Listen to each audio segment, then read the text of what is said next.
تو ہمارا ہر نیک کام اللہ کے لیے ہونا چاہیے، ہمارا ہر نیک کام اللہ کے لیے ہو، ہم ہر نیک کام اللہ کے لیے کریں کہ میں یہ اللہ کو دکھانے کے لیے کر رہا ہوں اور اللہ کو خوش کرنے کے لیے کر رہا ہوں۔ تو آپ دیکھیے زندگی پر ہماری زندگی پر اس کے کتنے اچھے اثرات مرتب ہوتے ہیں، ہم اس کو سوچ بھی نہیں سکتے۔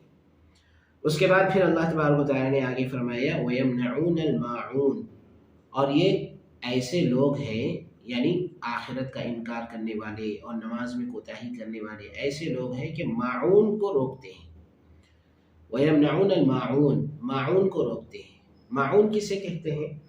میں نے خلاصے کے اندر جو ہے شروع کی ویڈیوز کے اندر یہ بات بتائی ہے کہ معون جو ہے، جو گھروں میں عام طور پر ہم جا کے کسی اپنے پڑوسی سے کوئی چیز مانگ لیتے ہیں اس کو معون کہتے ہیں۔ جیسے ہمارے گھر میں ہم چائے بنا رہے تھے تو ہمارے گھر میں شکر ختم ہو گئی، تو ہم اپنے پڑوسی کے پاس گئے اور ان سے ہم نے شکر مانگ لی، تو اس کو کہتے ہیں معون۔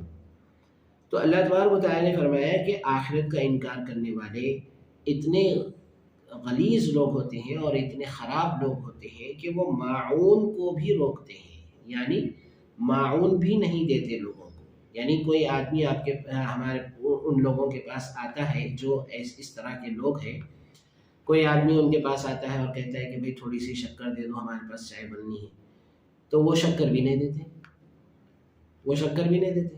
یا کوئی آدمی ہتھوڑی مانگنے کے لیے آتا ہے، کلہاڑی مانگنے کے لیے آتا ہے تو کلہاڑی بھی نہیں دیتے، ہتھوڑی بھی نہیں دیتے۔ یعنی یہ تو اتنی معمولی چیزیں ہیں کہ کوئی آدمی، عقل مند آدمی جس کو بھی عقل ہو، وہ اپنے پڑوسی کو ان چیزوں کے دینے میں کوئی حرج نہیں سمجھتا۔ لیکن یہ لوگ اتنے خراب لوگ ہیں اور اتنے گندے لوگ ہیں، ان کی عادتیں اتنی خراب ہیں کہ یہ لوگ جو ہے اتنی چیزوں کو بھی اپنے پڑوسیوں کو نہیں دیتے، یہ اتنی معمولی چیزیں بھی اپنے پڑوسیوں کو نہیں دیتے۔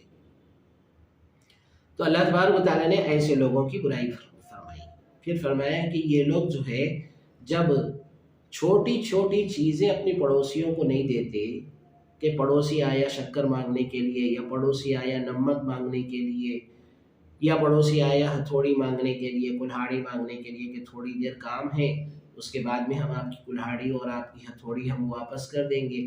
تو یہ لوگ جب اتنے چھوٹی چیزیں نہیں دیتے تو یہ لوگ زکوٰۃ کہاں سے ادا کریں گے؟ تو ایسے لوگ تو زکوٰۃ بھی ادا نہیں کرتے، یہ ایسے لوگوں سے زکوٰۃ ادا کرنے کی امید کرنا فضول ہے۔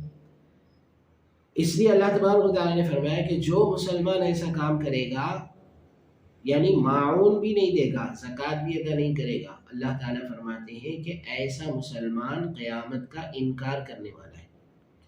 اور آپ بتائیے کہ جو مسلمان قیامت کا انکار کرے وہ مسلمان ہو سکتا ہے؟ وہ مسلمان باقی رہ سکتا ہے؟ اس لیے کنجوسی بہت بری بلا ہے، کنجوسی اور بخل بہت بری بلا ہے، اور مسلمان کے دل میں تو کنجوسی ہو ہی نہیں سکتی۔ اللہ کے رسول صلی اللہ علیہ وسلم نے ایک حدیث کے اندر یہ بات ارشاد فرمائی کہ کسی مسلمان کے دل میں کنجوسی اور ایمان یہ دو چیزیں ایک ساتھ کسی مسلمان کے دل میں نہیں رہ سکتی۔ یعنی کسی مسلمان کے دل میں ایمان بھی رہے اور کنجوسی بھی رہے، نہیں ہو سکتا۔ ایک مسلمان پکا مومن بھی رہے اور کنجوس بھی رہے، آپ نے فرمایا نہیں ہو سکتا۔ اگر ایمان ہے تو کنجوس نہیں ہوگا، اور اگر کنجوس ہے تو ایمان والا نہیں ہوگا، ایمان نہیں ہوگا دل کے اندر اگر کنجوسی ہے تو کنجوسی بہت بری بلا ہے۔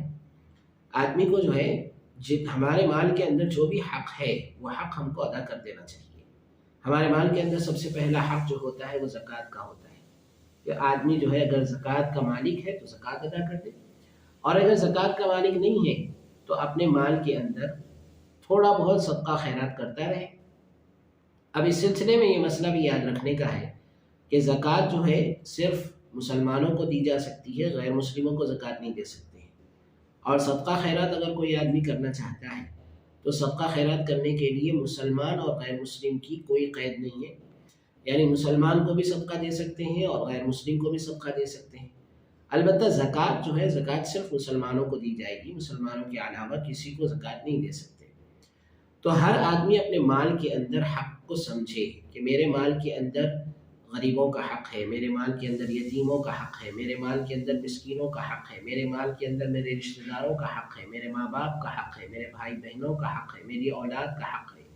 ان تمام حقوق کو سمجھتے ہوئے اپنے مال کو جب آدمی ادا کرتا ہے اور حقوق کو ادا کرتا ہے تو پھر اللہ تبارک و تعالیٰ کی طرف سے دنیا میں بھی اس کے لیے بہترین فیصلے اللہ تعالیٰ کی طرف سے آتے ہیں اور آخرت بھی اس کی بہترین بن جاتی ہے۔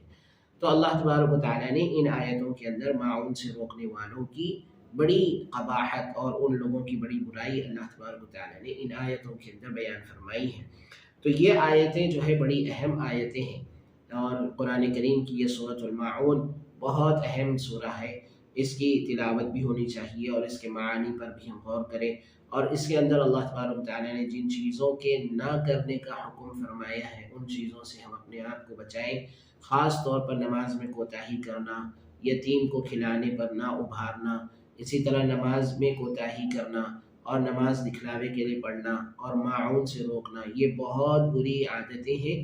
ان عادتوں سے ہم اپنے آپ کو بچانے کی کوشش کریں۔ اللہ تبارک و تعالیٰ کہنے سننے سے زیادہ عمل کی توفیق عطا فرمائے۔